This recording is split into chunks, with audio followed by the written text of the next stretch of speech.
Now let us look at an example to understand how the constructors are called in inheritance. So I'll take a simple example.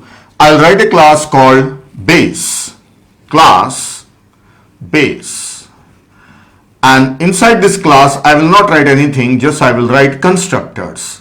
So first constructor is base, which is not taking any arguments, and here I will say cout. This is a default constructor of base. So I will say default of base and endl. So you know well that to get a new line you have to say endl.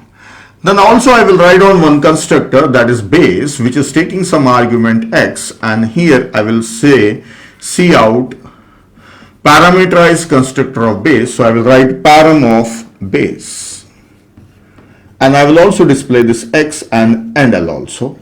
Okay, so that's all. This is a base class.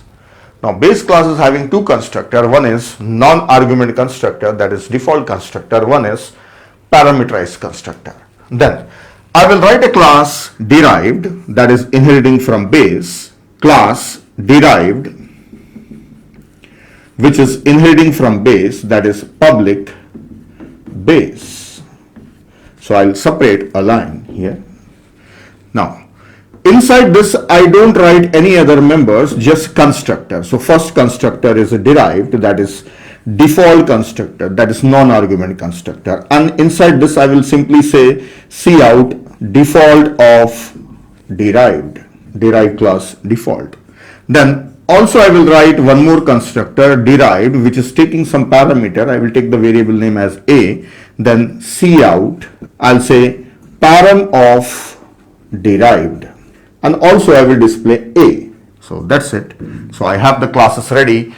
One is a base class with a default constructor and parameterized constructor, derived class with a default constructor and parameterized constructors.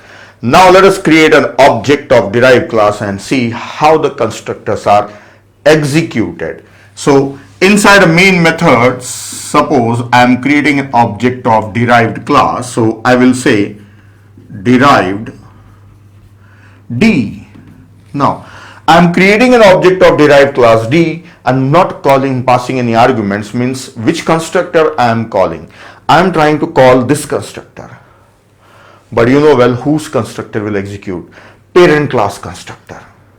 But there are two constructors in parent class. Which constructor will execute? Default constructor. So by default constructor of parent class will be executed. Let us see what is that. So first it will display default of base, and then it will display default of derived.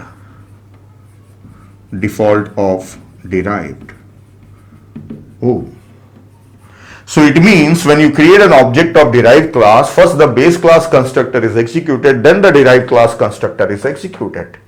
Yes, so this you should be aware of it. Whenever you are doing inheritance of classes, then you should be aware that the parent class constructor will be executed first, then child class constructor will be executed when you are creating an object of child class. Already I have given you the concept of a table, right? So first this is executed and then this is executed. So let us take an example of a table and understand this one. So already I gave you an example table. So look at it. You went to a furniture shop and you asked the furniture manufacturers that I want a table. Table is this one. That is a wooden plank, right? Top wooden plank. This is a table. So you said I want a table. So did you mention any dimensions, anything? Nothing you told. So suppose the furniture person, he commonly sells some tables that are of standard size. Whenever somebody are in requirement, he will hand over that size. He will manufacture and give that size. No need of giving any dimension, specific dimension. So you did not give any arguments. Then he know what, that is he has to manufacture a default table. So yes, he will manufacture a default table. Then what about wooden plank? That is also default. So he will ask that wooden manufacturer, asking him to make a wooden plank. Of what size? Again he did not give any arguments.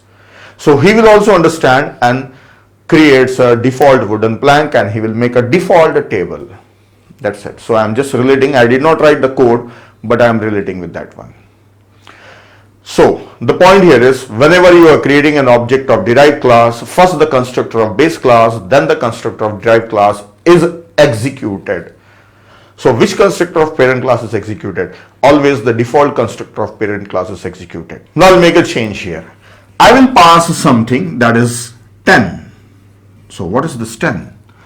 I am trying to create an object of derived class by calling parameterized constructor. Parameterized constructor.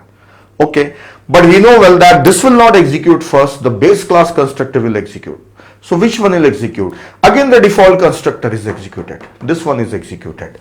So we'll get a default of base. Then after that it will come back and execute this one. So what it will show?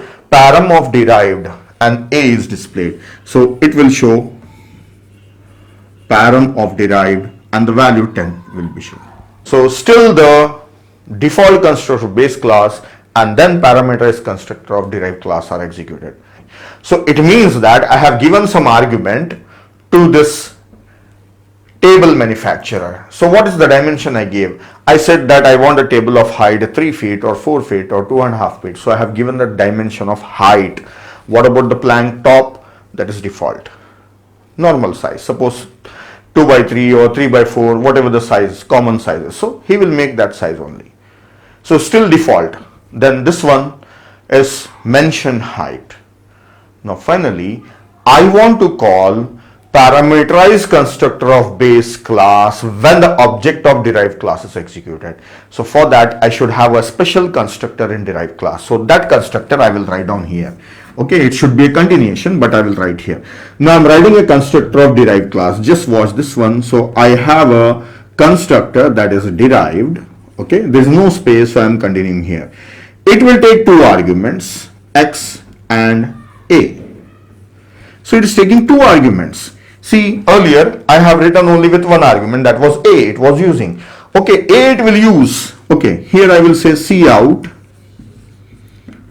param of derived. Okay, then it will display a. Okay, but what about x?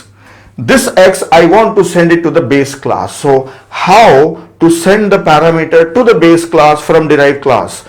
So here itself, beside the constructor, write colon and say base and pass x. So yes, so from the derived class constructor, I am calling the constructor of base class, which is which one?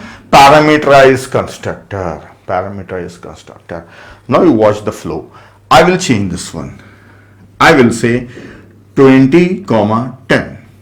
Now tell me, which constructor of derived class is called? This constructor is called. I am not saying executed. Calling is different, execution is different. Okay, call means just it is called but not executed. When it is completed, then procedure is performed, then we say executed. So I am calling parameterized constructor of derived class. So how many parameterized constructors are there? This is default one. This is one parameterized. This is second one. So I am calling this one. So what this is doing? Taking 20 in x, taking 10 in a. Then what it is doing? Calling base 20. So this base class constructor that is parameterized is called.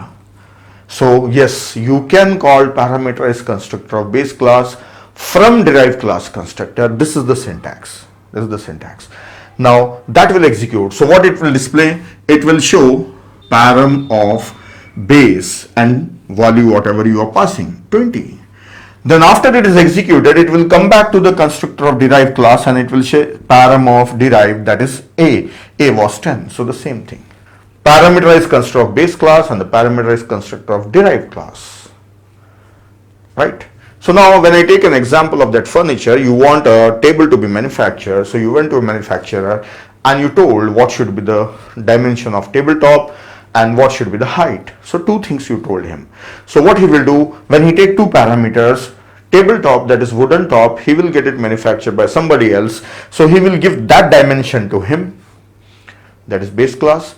He will manufacture, tabletop is ready.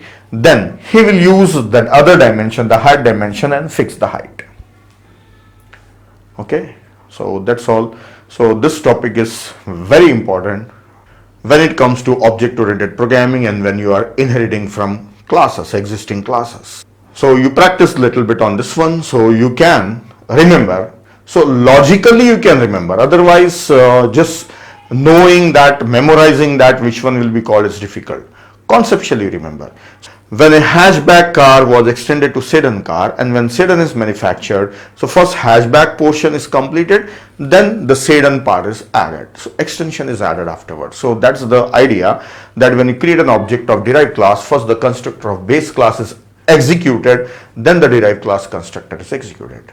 So I'll show you this practically on the machine.